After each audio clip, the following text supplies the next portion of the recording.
We bring in our panel, Wyatt, Chief Economist, Huntington Bank, and John Blank, Chief Equity Strategist Economist at Zacks Investment Research. Great to see you both. Ian, I'll start with you as we wait for the Fed tomorrow. I mean, the 25 basis point cut, most likely. What do you think is important about tomorrow and why? First, we're going to see how hawkish the tone is.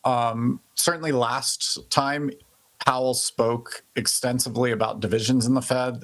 If it goes to that direction again, we've seen a lot of Fed governors speaking out. We think that points to a pause come January. Now, there's going to be a lot of catch-up in labor market data. We're going to get a lot more data now. But what we do know is going to happen is we expect we're going to have another weak retail sales number for October, but then November is going to look pretty good. And I think the holiday season, we see the data, we can see the credit card data, holiday season's looking good. So the Fed's going to be in this conundrum of slow labor market growth, weak labor market, but pretty good consumer retail sales. And where does that put them? Where do we go forward from here? So you're in the hawkish cut camp. Fed cut, then pause, right? That's where you stand. John Blank, why do you think tomorrow is important? What are you expecting? What do you want to hear? You know, Nicole, my main interest is in the summary of economic projections and the unemployment rate for 2026. What the consensus is right now is this soft landing. We're going to be at 4.5% unemployment for 4 quarters. Really smooth look for 2026. I want to confirm from the Fed that's actually what they think is going to happen, and what the spread is, what the skew is about that number. Because I still have my doubts that they can peg that soft landing, and I just want to see what the concerns are across the board in the FOMC about that. And what do you think? I know you're concerned about what's going on in the labor picture, John. I'll start with you on that part of the story. Are you very worried? Nicole, I'm not too worried. I mean, I've been watching job openings.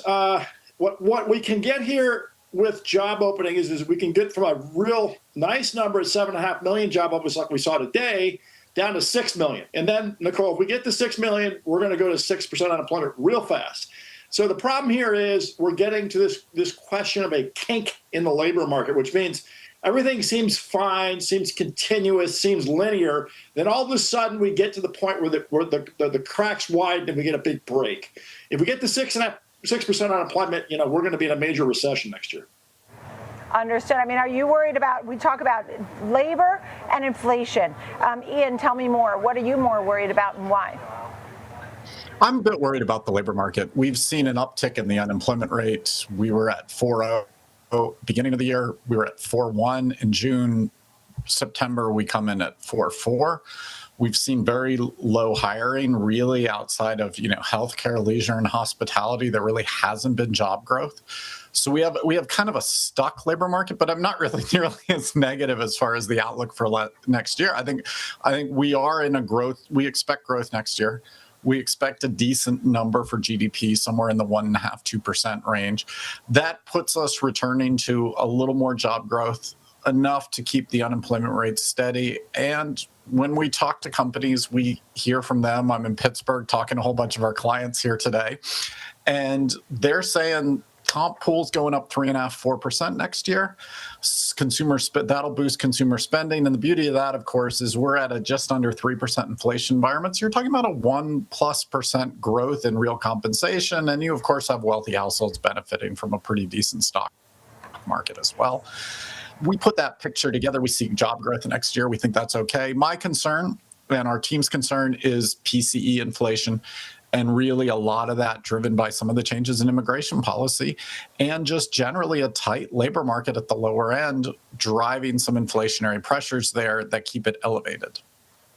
I mean, there's talk that maybe, to your point, folks, about, the cut tomorrow and not another one till March, and then you're going to have a changing of the guard here, John. I mean, that's the other thing. I mean, what kind of outlook do you see as we're going to have a Fed chair change? Well, Nicole, I think a lot of people are thinking that we're going to get Kevin Hassett in, who's going to cut rates. What I will tell you is what I'm watching a lot is the 10-year JGB in Japan hitting 2% the first time in 17 years, because that's creating a real yield incentive to keep money in Japan and not park it in U.S. Treasuries. And we've seen that already in the last 2 weeks the 10-year yield, which is the yield that drives the mortgage rate, which is the lever that the Fed really pulls with their short-term policy rate, moving up to 4.2%. So you've got a situation here in Japan where we've had a 0% floor for the sovereign government bond market for 17 years, and it's gone. It's moved up 2%. So the bearish part here is we get a 2% effective real yield now baked in for the first time in a long time. And it may well be the case that the policy rate mechanism is very ineffective this time around. And John, as chief equity strategist, I mean, I know you're looking at how to position portfolios. I mean, there are some people who are just really diversifying risk. There are some people who want to ride the AI bubble going higher and higher, I mean, until it pricks and bursts or whatever. What's your strategy right now? You know, I'm market weight on mid caps and large caps, and I'm underweight on small caps. I think the trade policy and the latest numbers from the private sector on small firm hiring, basically small firm firing, concerns me, and I think it's not going away. So I think people betting on the rate cuts lifting the small cap indexes, I'm not with that call. I'm with mid caps that have shown real strong cash flow growth, that are well positioned in the marketplace, and the large caps, and frankly, still the mega caps. I've yet to convince myself that momentum trade is over. So.